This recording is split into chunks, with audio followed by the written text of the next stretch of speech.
Chapter 4. The Fire and the Horizon. Thomas had grown into his art like a tree, pushing through cracked pavement, his style evolving with each passing year. He had started by imitating what he saw in magazines. Harsh oriental lines, bold colors, the kind of imagery that could be found on the back of a biker US jacket or sprawled across the pages of a heavy metal album cover. But over time, he found his own voice in the ink. His favorite pieces were the ones that told a story. Monsters and skulls intertwined in deep shadow, designs that felt like they could move even when standing still. If a car looks fast sitting still, Thomas once mused on one of his more sober days, then its paint and lines accent each other in a way that moves people without them even realizing it. If it don't flow with the body, then it's just stickers on a fender. It's just memories with no flow.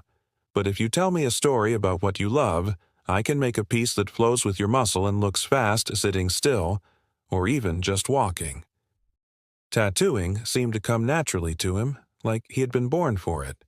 It didn't hurt that he worked in a prime location, a small tourist town on the coast of North Carolina, where the boardwalk pulsed with life and the streets were lined with neon signs beckoning travelers into bars, seafood joints, and surf shops.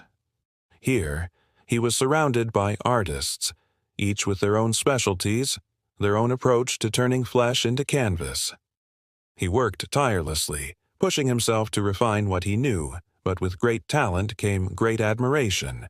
And as every artist learns, someone will always want a piece of you, for greed, for lust, for love, or something even less tangible. After weeks of steady work, Thomas felt drained, emptied out from touching so many souls.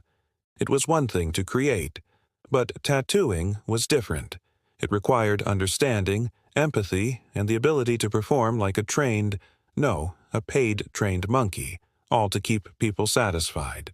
And through it all, he remained single, proving himself to no one. Until now.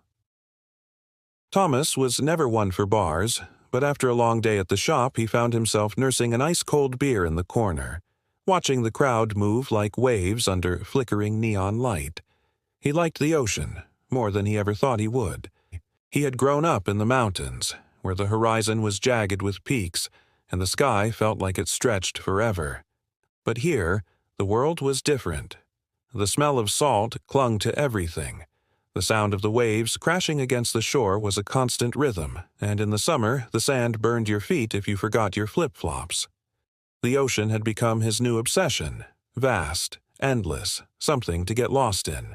As the night wound down, Thomas finally decided to head home, his apartment just above the tattoo shop a few blocks away. He had barely stepped onto the wooden planks of the boardwalk when he heard it. "Hey you, nice ass." He stopped, confused, looking around.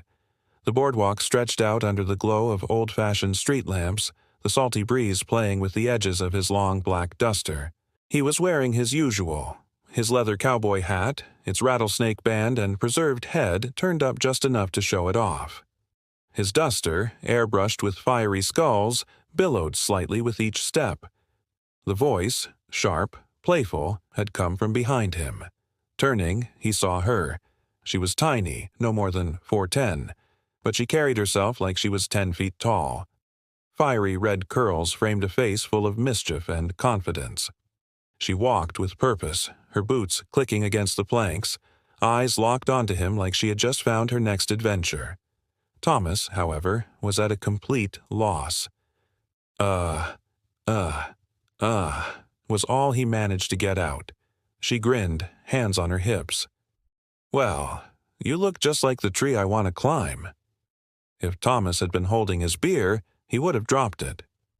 For a man who had spent his life in the shadows, blending in, keeping quiet, he suddenly found himself the focus of the most intense, unrelenting attention he had ever experienced.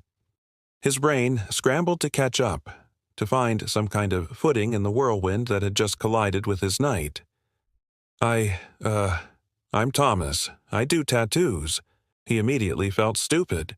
She had no ink showing, no sign that she was the kind of person who hung around tattoo parlors. Before he could correct himself, she laughed, A full, unrestrained, genuine laugh that made his chest tighten in a way he didn't quite understand. "That's cool," she said.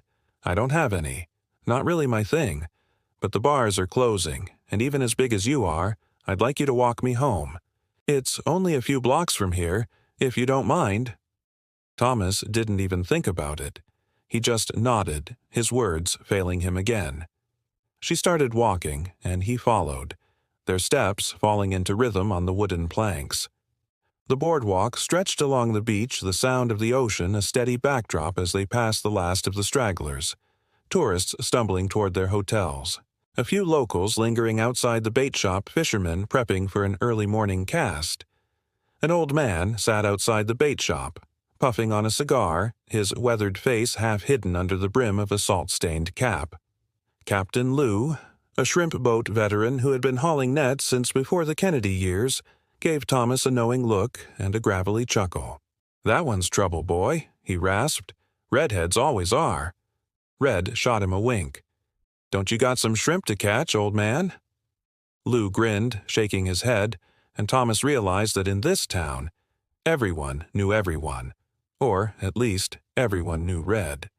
They passed by the Rusty Anchor, a bar run by a couple in their 60s. Jackie and Earl, who had spent the last 40 years serving both locals and out-of-towners with a mix of Southern hospitality and tough love. Jackie, wiping down a table outside, gave Thomas a curious glance. "You finally found yourself a lady friend." Thomas just shrugged, unsure what to say. Red answered for him. "Not yet, but I'm working on it." The town had a way of wrapping around you, of making you part of its story whether you wanted to be or not. And Thomas, the mountain boy who had spent his life blending in, found himself walking beside a force of nature. He had no idea why she had chosen him, why she had stopped him, why she had asked him to walk her home. But as the salt air filled his lungs and the distant hum of waves broke against the shore, one thing became certain. He was done being a wallflower, because maybe, just maybe, he had found a fire worth walking into.